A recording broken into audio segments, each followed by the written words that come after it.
وأحسن منك لم تر قط عيني وأجمل منك لم تلد النساء خلقت مبرأ من كل عيب خلقت مبرأ من كل عيب كأنك قد خلقت كما تشاء كتاب أنزلناه إليك مبارك ليدبروا آياته وليتذكر أولو الألباب۔ یہ کتاب برکت والی ہے جسے ہم نے آپ کی طرف نازل فرمایا ہے تاکہ دانش مند لوگ اس کی آیتوں میں غور و فکر کریں اور نصیحت حاصل کریں۔ اللہم صلی علی سیدنا محمد وعلی آل سیدنا محمد بعدد کل ذرۃ مئۃ الف الف مرۃ۔ سامعین و ناظرین کرام، السلام علیکم ورحمۃ اللہ وبرکاتہ۔ سامعین کرام، سورہ واقعہ آیت نمبر 74۔ آج کا موضوع، کیا ہم اپنے رب کی تسبیح زبان حال سے بیان کر رہے ہیں؟ اس کے ساتھ آج کے سبق کا آغاز کرتے ہیں۔ سب سے پہلے گزشتہ سبق کا اعادہ ہوگا۔ أَفَرَأَيْتُمُ النَّارَ الَّتِي تُورُونَ بھلا یہ بتاؤ جو آگ تم سلگاتے ہو، أَأَنْتُمْ أَنشَأْتُمْ شَجَرَتَهَا أَمْ نَحْنُ الْمُنشِئُونَ کیا اس کے درخت کو تم نے پیدا کیا ہے یا ہم اسے پیدا فرمانے والے ہیں؟ نحن جعلناها تذكرة ومتاعا للمقوين ہم ہی نے اس درخت کی آگ کو آتش جہنم کی یاد دلانے والی نصیحت و عبرت اور جنگلوں کے مسافروں کے لیے باعث منفعت بنایا ہے۔ سامعین کرام، سورہ واقعہ آیت نمبر 74۔ لفظی ترجمہ، فسبح بسم ربک العظیم، بس تم اپنے رب کی پاک نام کی تسبیح کرو۔ اللہ تعالیٰ کی تسبیح سے کیا مراد ہے سامعین کرام؟ حقیقی تسبیح کون ہوتی ہے؟ کون سی ہوتی ہے؟ ہم اس وقت کون سی تسبیح کر رہے ہیں؟ یہ ساری باتیں سوچنے اور سمجھنے کی ہیں۔ دیکھیں، اللہ تعالیٰ نے یعنی اس کے معنی کو سمجھنے کے لیے ہم قرآن کے دیگر جو مضامین ہیں یا آیات ہیں اس کا بھی ہم سوچیں گے اور اس پر بھی غور کریں گے۔ یسبح لہ ما فی السماوات والارض، اللہ کی تسبیح بیان کر رہی ہے جو کچھ زمین اور آسمانوں میں ہے، یا یسبح لہ من فی السماوات والارض، ہر ایک چیز اس کی تسبیح بیان کر رہی ہے۔ دیکھیں، تسبیح اللہ تعالیٰ کے نام کی پاکی بیان کرو، یعنی سبحانہ ہم کہتے ہیں نا، پاک ہے، تو رب، ہمارا رب پاک ہے۔ تھوڑا سا اس پہ غور کرنا ہے سامنے کرام، میں نے بھی اور آپ نے بھی، اور میں آپ کو یہ عرض کر رہا ہوں کہ قرآن کی جو دوسری جگہ آیات ہیں کہ ہر چیز جو ہے وہ اللہ تعالیٰ کی پاکی بیان کر رہی ہے، کیا مطلب؟ اور دوسری جگہ یہ بھی آیت ہے کہ کل قد علم صلاتہ و تسبیحہ، ہر ایک چیز جو ہے یعنی کائنات میں جو بھی چیزیں ہیں ہر ایک چیز اپنی نماز کو پہچانتی ہے اور اپنی تسبیح کو پہچانتی ہے۔ کیا مطلب؟ دیکھیں، میں آپ کا وقت زیادہ نہیں لوں گا اس بارے میں آپ کو یہ کہہ رہا ہوں کہ اللہ تعالیٰ نے انسان کو، یہ کائنات جو ہے انسان کے لیے پیدا کی ہے، یعنی ہر چیز جو ہے اللہ تعالیٰ نے بامقصد پیدا کی ہے۔ ایک بات جو ہے، یعنی دو باتیں ہیں، ایک کائنات کا مقصد اور ایک انسان کا مقصد، یہ دو باتیں ہیں۔ کائنات تو اللہ تعالیٰ نے مجبور پیدا کی ہے، اور پیدا کی ہے انسان کے فائدے کے لیے۔ وَسَخَّرَ لَكُم مَّا فِي السَّمَاوَاتِ وَالْأَرْضِ، اللہ تعالیٰ نے قرآن میں کہا ہے کہ یہ کائنات جو ہے میں نے تمہارے فائدے کے لیے مسخر کر دی ہے، یعنی تمہارے فائدے کے لیے میں نے پیدا کی۔ اب ہر چیز، یہ کائنات کی تسبیح کیا ہے؟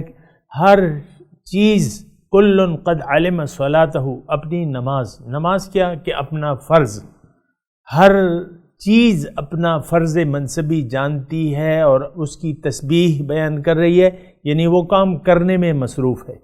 سورج ہے، اس کی تسبیح وہ جانتا ہے کہ میرا مقصد کیا ہے اور میرا کام کیا ہوگا، تو اللہ یعنی یہ اس پر مجبور بھی ہے اور اس کی مجبور ہے، ہر کائنات کی ہر چیز مجبور ہے۔ تو اب سورج جو ہے اپنا مقصد تخلیق پورا کر رہے، اربوں سال ہو گئے جتنے بھی ہوئے، تو وہ اپنی اسی طرح روشنی دے رہا ہے۔ اسی طرح آپ دیکھ لیں، یہ تو میں نے ایک عام مثال دی نا، یہ سبزیاں ہیں، اور مثال کے طور پہ مکئی ہے، مثال کے طور پہ گندم ہے، ہر ایک دانہ جو ہے وہ جانتا ہے کہ میرا کام کیا ہوگا، میرا فائدہ کیا ہوگا، میرا طریقہ کار کیا ہوگا، میں کس حد تک بڑھوں گا، کیسا سائز کا دانہ ہوگا، اور وہ سب جانتے ہیں۔ مکئی کا پودا جو ہے، وہ بیج جو ہے وہ جانتا ہے کہ اللہ تعالیٰ نے مجھے کس فائدے کے لیے پیدا کیا ہے اور مجھے کیا کرنا ہے، لہٰذا جب آپ وہ فصل بوتے ہیں مکئی کی، وہ ایک خاص حد پر جا کر رک جاتی ہے، اور وہ اپنا جو روج ہے اس میں بھٹے لگ جاتے ہیں، وہ بھٹے آپ توڑ لیتے ہیں، اور جو اس کے ٹانٹے ہوتے ہیں وہ مویشیوں کی خوراک ہو جاتے ہیں، اور بھٹوں کو آپ کھا لیتے ہیں، بعض اوقات اپنے جانوروں کو بھی دیتے ہیں۔ تو ہر چیز جو ہے سامعین کرام اپنا مقصد تخلیق جو ہے وہ پورا کر رہی ہے، جانتی بھی ہے اور پورا کر رہی ہے۔ اور اللہ تعالیٰ نے انسان کو پیدا کیا ہے اپنی بندگی کے لیے، لیکن اللہ تعالیٰ ہمیں، مجھے اور آپ کو ایک عظیم الشان مرتبہ دینے کے لیے پیدا کیا ہے، یا اس مرتبے کے لیے کوشش کرنے کے لیے پیدا کیا ہے۔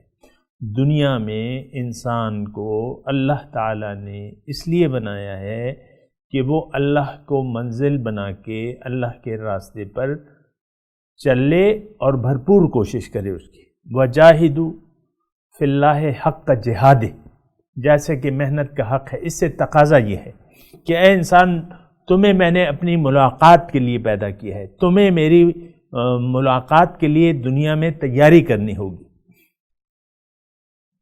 تجاہدون فی سبیل اللہ باموالکم وانفسکم، مال و جان سے محنت کرنی ہے، جہاد کرنا ہے، اور کوشش کرنی ہے،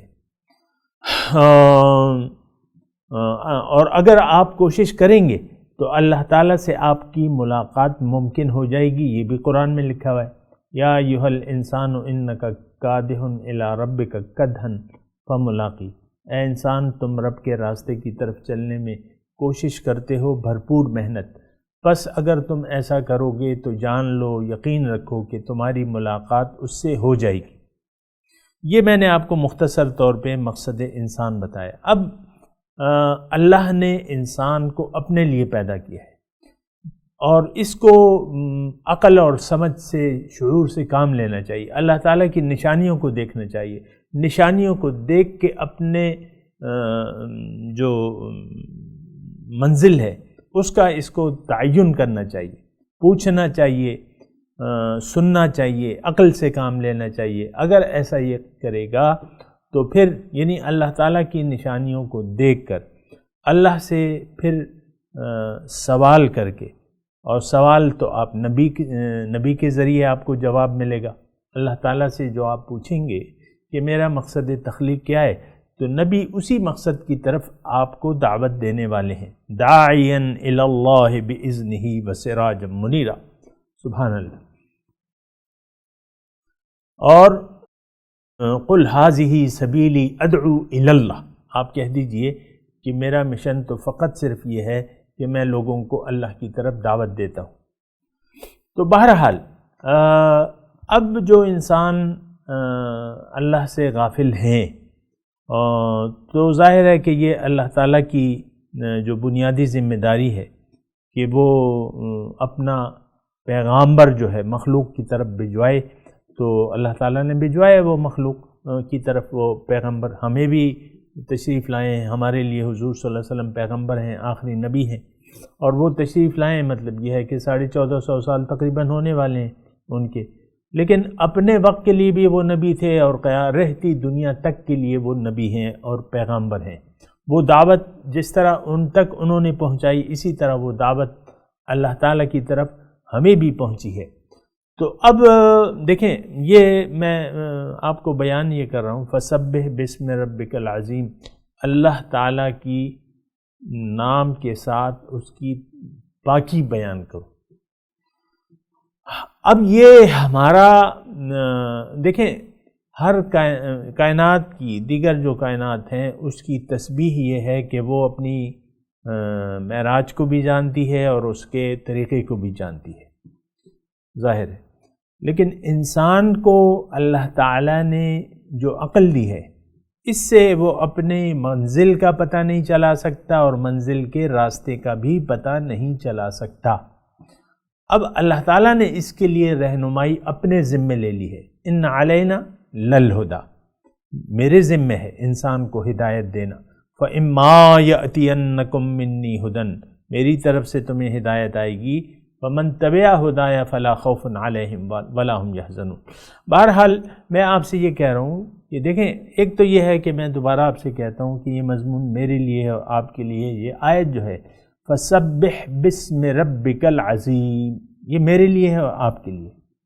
میں اگر اپنا مقصد تخلیق پورا نہیں کر رہا تو اس کا مطلب یہ ہے کہ میں رب کے نام کی پاکی نہیں بیان کر رہا، میں یعنی اس کے ساتھ یعنی جو بھی اللہ کی طرف متوجہ نہیں ہے، اللہ سے غافل ہے، اللہ کی یاد سے اس کا دل غافل ہے اور وہ اپنے رب سے پوچھ بھی نہیں رہا، تعلق پیغمبر کے ذریعے تعلق قائم کر کے وہ پوچھ بھی نہیں رہا کہ میں کون ہوں اور میرا مقصد تخلیق کیا ہے، اور اس منزل تک پہنچنے کا راستہ مجھے بتائیے، یہ اگر وہ نہیں کر رہا، اس کا مطلب یہ ہے کہ وہ رب کی تسبیح بیان نہیں کر رہا۔ یہاں رک کے میں آپ کو ضرور یہ بات بتاؤں گا، یعنی یہاں رک کے میں اپنا احتساب بھی کرنا چاہتا ہوں نا آج کے معاشرے کا، یا جو جن لوگوں کے درمیان ہم رہ رہے ہیں، کہ کیا وہ ایسا کر رہے ہیں؟ کیا وہ انہوں نے رب سے پیغمبر کے ذریعے، قرآن کے ذریعے، پیغمبر کے ذریعے رابطہ کیا ہے کہ اے اللہ تو نے مجھے کیوں پیدا کیا ہے؟ اس بات سے تو ہم سب غافل ہیں۔ وہ بس خضرا و گھاس کی طرح جو ہے وہ بڑھ رہے ہیں اور اپنے مقصد سے غافل ہیں، اپنے مقصد حیات سے غافل ہیں۔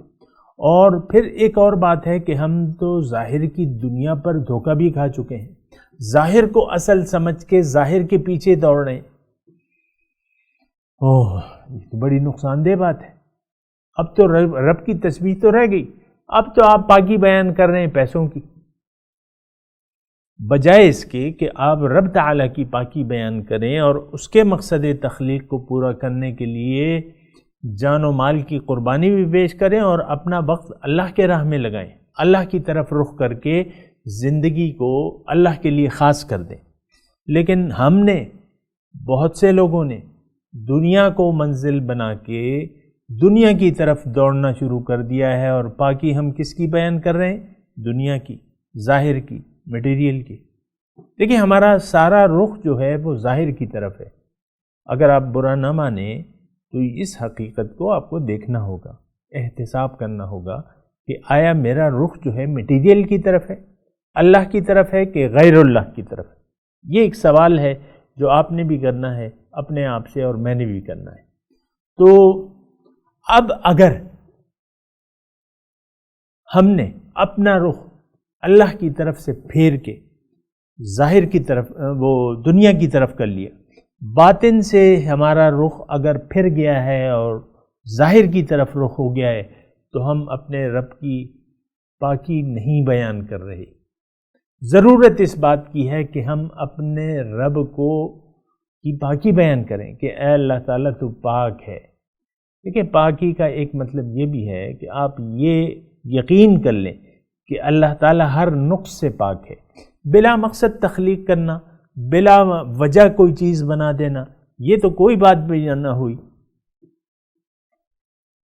یعنی وہ آپ دیکھیں نا، ہم جب بچے تھے تو گلی میں کھیلتے تھے، میں اپنی بات کر رہا ہوں، اور ادھر ادھر جب محلے میں کوئی مکان بنتا، ریت آتی، گیلی ریت ہوتی تھی، اور اس میں ہم اس گیلی ریت کے ساتھ کھیلتے تھے۔ میں اپنا پاؤں جو ہے اس ریت میں رکھ کے اس کے اوپر ایک گھروندہ بنا لیتا تھا، اس کو اوپر سے اچھی طرح وہ، اور جب کھیل سے فارغ ہوتے ہم تو وہ سب کچھ کو لات مار کے اور اجاڑ کے جو ہے وہ چلے جاتے تھے اپنے گھر پہ۔ تو یہ کھیل تھا ہمارا۔ اب بھی ہو سکتا ہے بعض آپ نے کھیلا ہو یا نہیں کھیلا ہو، میں نے تو ذاتی طور پہ کھیلا ہے، اس لیے میں بتا رہا ہوں۔ تو یہ ایک بے مقصد ہماری وہ پریکٹس ہوتی تھی۔ اب بھئی وہ پاؤں رکھ کے آپ گھر بنانے، وہ کس کام کا؟ پھر اب ظاہر ہے کہ وہ تو ایک کھیل تھا۔ اب اس میں یہ ہوتا تھا کہ ہم جب کھیل لیں تو بس اس کو اجاڑ کے ہم چلے جاتے تھے، لات مار کے۔ اس میں لات مارنے میں بھی ہمیں مزہ آتا تھا کہ ہم نے بڑا محنت سے گھر بنایا اور اب جو ہے لات مار گئی۔ یہ کائنات ایسی نہیں ہے، ہم تو اس کو اسی طرح ٹریٹ کر رہے ہیں کہ یہ بے مقصد ہے، ہماری زندگی کا کوئی مقصد نہیں ہے، اور بس اللہ تعالیٰ نے یہ دنیا قائم کی ہے، اور اب وہ کہہ رہا ہے کہ ایک دن ہوگا کہ میں اس سب کچھ کو لپیٹ دوں گا، لات مار کے ختم کر دوں گا۔ کل شیء ہالک، ہر چیز ہلاک ہونے والی ہے، ختم کر دے گا اللہ تعالیٰ۔ تو ہمارا یہ خیال ہے، یعنی دیکھیں ہمارا خیال کا جو میں یہ بات کروں، اس کا مطلب یہ ہے کہ ہمارا جو طرز عمل ہے، جو زبان حال سے ہم یہ کہہ رہے ہیں کہ اس کائنات کا یا مجھے بنانے کا اللہ کا کوئی خاص مقصد نہیں ہے۔ اگر ہے تو وہ دنیا ہے، اور دنیا کے پیچھے تو میں لگا ہوں، اب کیا چاہیے؟ اور اللہ کو اب اور کیا چاہیے؟ ایسا تو نہیں ہے۔ یہ ہم زبان حال سے کہہ رہے ہیں کہ اللہ نے مجھے دنیا کے لیے پیدا کیا ہے۔ یہ پکار کے ہم اپنے زبان حال سے یہ پکار کے کہہ رہے کہ اللہ نے مجھے دنیا کے لیے پیدا کیا۔ اب دنیا ہی، اب خود بھی ہم اللہ سے غافل ہو گئے، اور اپنی اولاد جو پیدا کر رہے ہیں اس کو بھی کہتے ہیں کہ بھئی دنیا کی پٹی پڑھاتے ہیں کہ بھئی پڑھو پڑھو پڑھو پڑھو، اور اچھے ہر والد جو ہے یا والدین اچھے اسکولنگ کرنا چاہتا ہے اپنے بچوں کی کہ یہ قابل بنے، ایسے اسکول میں داخل کریں کہ یعنی دنیا کا علم یا ڈگری اونچی لے لے، اچھی تعلیم ہو، اس کی اچھی ڈگری ہو، اونچے مارکس ہوں، اور پھر اس کو یعنی وہ انتہا تک ہم کسی کو ڈاکٹر بنا دیتے ہیں، انجینئر بنا۔ آپ کا یہی ہے نا کہ نہیں، اس کے علاوہ کچھ نہیں، یہی ہے۔ میں دیکھ رہا ہوں یہ یعنی نامناسب نہیں ہے، غلط نہیں ہے، حرام نہیں ہے، لیکن حرام یہ ہے کہ بنا مقصد کے آپ جی رہے ہیں، یہ چیز جو ہے حرام ہے۔ اور اگر آپ ایک حرام کام کر رہے ہیں تو اس کا نتیجہ جو ہے وہ دوزخ کے علاوہ کچھ بھی نہیں۔ یہ بات ذرا اچھے طریقے سے دیکھیں، حرام کا نتیجہ تو حرام ہوتا ہے۔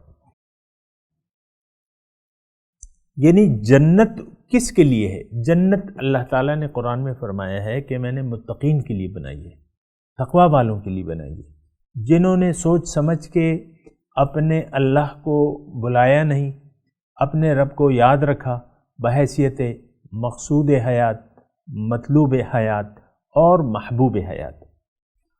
تو اب یہ میں تسبیح کی تشریح کر رہا ہوں اللہ کی توفیق سے، تو ہم فسبح بسم ربک العظیم، اب دیکھیں یہ آیت آتی ہے، ہم بس ترجمہ پڑھ کے فارغ ہو جاتے ہیں۔ یہ تسبیح کا حکم ہے، اللہ کی پاکی بیان کرو، اللہ کے نام کی پاکی، کہ اللہ پاک ہے، کہ وہ کوئی بے مقصد کام کرے۔ اب یہ تو نہیں مطلب یہ ہے کہ اگر یعنی معاذ اللہ اگر ایسا ہو کہ بھئی جیسا کہ آپ سوچ رہے ہیں، آپ نے ایک یقین پیدا کر لیا ہے دنیا پر اور ظاہر پر، اگر ایسا ہی ہے تو اس کا مطلب کیا ہے؟ یہ سارا کارخانہ جو ہے یہ کھیل تماشا ہے، ایک وقت تک اللہ تعالیٰ اس کو چلاتا رہے گا اور پھر ایک دن ہوگا کہ بس اس کو لپیٹ دے گا، اور یہ اس کا کوئی کھیل اللہ نے اپنے لیے معاذ اللہ ایک شغل بنایا۔ یعنی ہم میں سے بہت سے لوگوں کی آپ ذہنیت کو تلاش کریں نا، میں تو اس راستے کا راہی ہوں تو میں دیکھتا رہتا ہوں، لوگوں کی باتیں سنتا رہتا ہوں کہ وہ کیا کیا باتیں کر رہے ہیں، تو پھر مجھے احساس ہوتا ہے کہ نہیں، یہ تو سوچ غلط ہے۔ تو ہم جو جس سوچ کے تحت زندگی گزار رہے ہیں اس سے یہ معلوم ہوتا ہے کہ اللہ تعالیٰ نے مجھے بھی بے مقصد پیدا کیا، کوئی خاص مقصد۔ دیکھیں دنیا تو مقصود ہو نہیں سکتی، اس کی وجہ یہ ہے کہ جب آپ مریں گے، یعنی جسم کو چھوڑ کے جائیں گے تو آپ کچھ بھی نہیں لے جا سکتے دنیا سے۔ یعنی جب آپ دنیا سے جائیں گے تو دنیا کفن میں تو جیب نہیں ہوتی، سب کچھ چھوڑ چھاڑ کے آپ نے 75 کروڑ روپے کما لیے مثال کے، یا ڈالر کما لیے، تو جب موت آئے گی آپ کی، آپ تو بس فارغ ہیں، $1 بھی نہیں لے جا سکتے۔ جو گھروندے آپ نے بنائے ہوئے ہیں، جو پلازے کھڑے کیے ہیں، جو عہدے ہیں، وہ سب ختم ہو جائیں گے، مرنے کے ساتھ سب کچھ ختم۔ اب کیا ہے؟ تو میں خلاصے کے طور پہ یہ مضمون بیان کر رہا ہوں کہ ہماری زندگی ایسی ہے کہ ہم اس کو ایک کھیل تماشا ہم نے بنایا ہوا ہے، اور ہمیں بالکل یہ احساس نہیں ہے کہ ہم مرنے کے بعد دوبارہ زندہ ہوں گے۔ اللہ تعالیٰ پھر ہماری جو زندگی ہے اس کا نتیجہ ہمیں اس کو فیس کرنا پڑے گا، اس کا سامنا کرنا پڑے گا۔ یعنی جو زندگی جو ہم نے گزاری ہے، اچھی یا بری، تو اس کے اچھے یا برے کا نتیجہ ضرور ہمیں اس کا سامنا کرنا پڑے گا۔ یہ تصور بھی نہیں ہے صاحب، یہ یقین بھی ہمیں حاصل نہیں ہے۔ ہم کہتے ہیں بس زندگی تک ہے یہ معاملہ، اس کے بعد سب کچھ ختم ہے، کچھ بھی نہیں ہے۔ وما نحن بمبعوثین، یہ کافرانہ خیال ہے، اب بھی موجود ہے، پہلے بھی تھا اب بھی ہے۔ ان ہی الا حیاتنا الدنیا نموت ونحیا وما کننا بمبعوثین، یہی ہے زندگی ہے، اس کے بعد کوئی نہیں ہے زندگی۔ یہ ہمارا خیال ہے ہم مسلمانوں کا من حیث القوم کہ اس کے بعد کوئی زندگی نہیں ہے، یہی زندگی ہے۔ افسوس سے، یعنی بہت بڑا افسوس ظاہر ہے کہ اس میں تو میں خوشی کا اظہار نہیں کر سکتا آپ کے سامنے کہ میں بڑا خوش ہوں، نہیں، بہت زیادہ افسوس ہے مجھے اس ہے، یعنی ہمارے جو بھائی ہیں، بہنیں ہیں، جو قوم ہے، ان کی یہ حیثیت ہے کہ وہ اس پیدائش کے جو اللہ تعالیٰ نے ایک عمل کیا ہے، مخلوق کو پیدا کیا ہے، اس کا کوئی مقصد ہی نہیں ہے۔ افحسبتم انما خلقناکم عبثا وانکم الینا لا ترجعون، تمہارا کیا خیال ہے؟ اللہ تعالیٰ فرما رہے ہیں کہ تمہیں میں نے عبث پیدا کیا ہے اور تم میرے پاس واپس لوٹ کے نہیں آؤ گے، یعنی جواب دہی تمہیں سامنا نہیں کرنا پڑے گا۔ خیال تو ہمارا یہ ہے،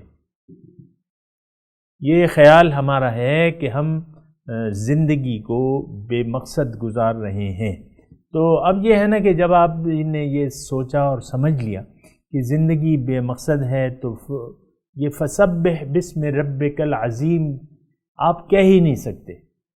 آپ کو چاہیے زبان حال سے یہ بات کہیں کہ سبحان ربی العظیم، سبحان ربی الاعلی، میرا رب پاک ہے، میرا رب ہر عیب سے پاک ہے، میرا رب اس سے پاک ہے کہ وہ بنا کسی مقصد کے کوئی تخلیق کرے، اور اگر تخلیق کر بھی لے تو اس کو اس کا راستہ نہ بتائے، یہ بھی نہیں ہو سکتا۔ یعنی جس طرح دیکھیں ہم ہدایت سے بے نیاز ہو کے زندگی گزار رہے ہیں، یہ ایک حقیقت ہے کہ ہم ہدایت سے بے نیاز ہو کے زندگی گزار رہے ہیں۔ قرآن پاک جو ہے وہ ہدایت ہے، ہدن ہے، لیکن چونکہ ہم متقی بننا نہیں چاہتے، اس کی وجہ یہ ہے، متقی نہ بننے کی وجہ یہ ہے کہ ہم اپنی جو زندگی ہے اس کو فضول سمجھتے ہیں، اور ہم سمجھتے ہیں کہ یہ زندگی دنیا کے لیے ہے، ظاہر کے لیے ہے، کھاؤ پیو عیش کرو، دولت عزت شہرت حاصل کرو اور پھر مر جاؤ، یہ ہمارا خیال ہے۔ نہیں، ہمیں بھی تسبیح، یعنی ہماری معراج اس میں ہے، یہ بات ذرا نوٹ کر لیں، ہماری ترقی اور معراج اس میں ہے کہ ہم اللہ کی تسبیح بیان کریں، تسبیح جب تک آپ اپنے دل و دماغ سے اللہ کی تسبیح نہیں بیان کریں گے، اس جملے کا میرا مقصد یہ ہے کہ جب تک آپ اپنی زندگی کا ایک حق مقصود نہیں بنا لیں گے، جو کہ حق ہے، جو کہ سچ ہے، تو پھر یہ ہے کہ آپ کو شرمندگی کا سامنا کرنا پڑے گا۔ اور ایک اور آیت میں آپ کے سامنے پیش کرنا چاہتا تھا، وَمَا خَلَقْنَا السَّمَاوَاتِ وَالْأَرْضَ وَمَا بَيْنَهُمَا لَاعِبِينَ۔ اللہ تعالیٰ فرما رہا ہے کہ یہ آسمان اور زمین میں نے بے مقصد نہیں پیدا کیے، یعنی کھیل نہیں ہے۔ یہ ما خلقناہما الا بالحق، اس کو میں نے ایک حق کے ساتھ پیدا کیا ہے۔ وہ حق جو ہے ہم جاننے کی کوشش نہیں کرتے، زندگی گزارتے چلے جاتے ہیں بے مقصد۔ تو پھر کیا ہے؟ پھر تو یہ ہوتا ہے کہ یہ فسبح بسم ربک العظیم، یہ ہم زبان حال سے نہیں کہہ پاتے۔ اب دیکھیں، اگر آپ نے تسلیم نہیں کیا کہ میرا حق مقصود دنیا کے سوا کچھ بھی نہیں ہے، تو پھر کیا ہوگا؟ پھر یہ ہوگا کہ ان تمام لوگوں کو ردی کی ٹوکری میں اللہ تعالیٰ ڈال دے گا، اور اللہ کی ردی کی ٹوکری کیا ہے؟ دوزخ۔ ان کو یہ پھر دائیں ہاتھ والے ہوں گے، بائیں ہاتھ والے نہیں ہوں گے۔ نہیں، دائیں ہاتھ والے مطلب یہ لوگ جو ہیں پھر بائیں ہاتھ والے ہوں گے، دائیں ہاتھ والے نہیں ہوں گے۔ ان کا شمار جو ہے وہ ہوگا ان لوگوں میں جنہوں نے اللہ کو بھلا کے زندگی گزاری۔ آگے مضمون آ بھی رہا ہے، انشاءاللہ اس کی وضاحت کریں گے، لیکن یہ ہے کہ آج میں آپ کو یہ کہہ رہا ہوں کہ دیکھیں، رب کی تسبیح یہ ہے کہ آپ یہ تسلیم کر لیں کہ مجھے رب نے بے مقصد نہیں پیدا کیا۔ پھر آپ یہ بھی تسلیم کر لیں کہ مجھے اللہ نے اپنے لیے پیدا کیا ہے۔ پھر آپ یہ بھی تسلیم کر لیں اور یقین کر لیں کہ میری نجات کا راستہ جو ہے وہ مجھے قرآن بتاتا ہے۔ پھر آپ نے یہ بھی یقین کرنا ہوگا کہ اس طریقے کو میں نے اپنانا ہے، اپنے پیغمبر صلی اللہ علیہ وسلم کے طریقے کے مطابق میں نے اس کو اپنانا ہے۔ من چاہی تشریحات نہیں کرنی، نہ قرآن کی نہ حدیث کی، بلکہ اللہ تعالیٰ نے جس مقصد کے لیے مجھے پیدا کیا ہے میں اپنا رخ اس طرف کر لوں۔ اگر آپ تسبیح بیان کرنا چاہتے ہیں، یہاں تو دیکھیں حکم ہے نا، فسبح بسم ربک العظیم، اپنے رب کی نام کے ساتھ اس کی پاکی بیان کرو، اپنے عظیم رب کے، ربک العظیم، بہت عظیم ہے۔ تو دیکھیں اللہ تعالیٰ پاک ہے ہر نقص سے، اور یہ بے مقصد کام کرنا تو بہت بڑا نقص ہے۔ میں کاغذ پہ کچھ لکیریں کھینچ رہا ہوں، کوئی پوچھے کہ بھئی کیا بنا رہے ہو، میں کہہ رہا ہوں کچھ بھی نہیں بنا رہا، کوئی تصویر نہیں بنا رہا، بس ویسے ہی۔ نہیں، ایسی بات نہیں ہے۔ ہم نے جو زندگی کا ایک وتیرہ اپنا لیا ہے وہ تو یہی ہے کہ ہم رب کی پاکی نہیں بیان کر رہے۔ رب کی جو پاکی ہے، رب کی بڑائی نہیں بیان کر رہے، نہ رب کی تسبیح بیان کر رہے۔ اور جو میں محسوس کرتا ہوں وہ یہی ہے کہ ہم نے رب کی بڑائی کی بجائے اپنی بڑائی بیان کر رہے ہیں۔ ہر شخص چاہتا ہے، سمجھتا ہے کہ میں بڑا ہوں۔ جیسے کہ فرعون نے دعویٰ خدائی کیا تھا اپنے لیول پہ، ہم نے اپنے لیول پہ خود آپ دیکھ لیں کہ بڑائی کا دعویٰ کیا ہوا ہے۔ اور میں آپ کو بعض اوقات مثال دیتا ہوں گھر کی، میاں ہے، بیوی ہے، شوہر اور بیوی، تو یہ دونوں جو ہیں یہ چاہتے ہیں کہ میری بڑائی رہے، بیوی الگ چاہتی ہے۔ بڑا تو رب کو کرنا ہے، بڑا تو رب کو سمجھنا بھی ہے اور بڑا رب کو کرنا بھی ہے، لیکن ہم جو ہے ایسا نہیں سوچتے۔ بیوی کہتی ہے میں، اور شوہر کہتا ہے میں۔ پھر بچے جو بڑے ہوتے ہیں وہ بھی اسی ماحول میں بڑے ہوتے ہیں۔ بعض اوقات آپ دیکھیں کہ بچے جو ہیں وہ باپ کے والدین کے نافرمان ہو جاتے ہیں۔ چلو فرما بردار بھی ہوں، لیکن کیا فرما برداری کا کیا فائدہ کہ وہ دنیا دار آپ نے ان کو بنا دیا، لاکھ اس کی آپ کا ادب کریں، عزت کریں، لیکن ہے تو دنیا دار، ہے تو وہ مشرک خیال ہے. چلے میں نرم مشرکانہ خیال ہے کہ رب کے علاوہ کوئی بھی اور مقصود ہو سکتا ہے. یہ مشرکانہ خیال ہے، یہ مشرکانہ روش ہے. ہم نے تو النافع الضار تو اللہ کو نہیں سمجھا. تو فسبح بسم ربک العظیم، اپنے پروردگار بزرگ کے نام کی تسبیح کرو. ضرورت اس بات کی ہے کہ ہم اللہ کی تسبیح میں لگ جائیں، جیسے کہ باقی کائنات ہے. ہر تخلیق اپنا مقصد بھی جانتی ہے، اپنا کام بھی جانتی ہے، اور وہ کر رہی ہے. تو ہم نے بھی اس کے ساتھ یعنی تسبیح میں مل جانا ہے اپنے ارادہ و اختیار سے. تب اللہ تعالی ہمیں خاص انعامات سے نوازے گا، اپنے قرب سے نوازے گا. میں تلاوت کرتا ہوں، میرے ساتھ دہرائیے. اعوذ باللہ من الشیطان الرجیم، بسم اللہ الرحمن الرحیم، فسبح بسم ربک العظیم. ترجمہ سنا دیں. فسبح بسم ربک العظیم.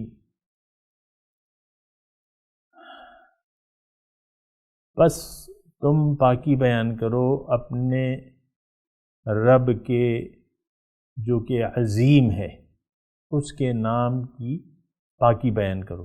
یعنی پاکی بیان کرو ساتھ نام کے پروردگار اپنے عظیم کے، یعنی جو آپ کا عظیم الشان مرتبے کا مالک ہے، اس کے رب کی یعنی اپنے رب کی تسبیح بیان کرو. اس کی میں نے تشریح کر دی، اور اب ان آیات کی تلاوت اور ترجمہ. فسبح باسم ربك العظيم. So glorify the name of your great Lord. اس کے ساتھ ہی آج کے درس کا وقت اختتام کو پہنچا. انشاءاللہ اگلے درس میں ملاقات ہوگی. وآخر دعوانا ان الحمد للہ رب العالمین. والسلام علیکم ورحمۃ اللہ وبرکاتہ.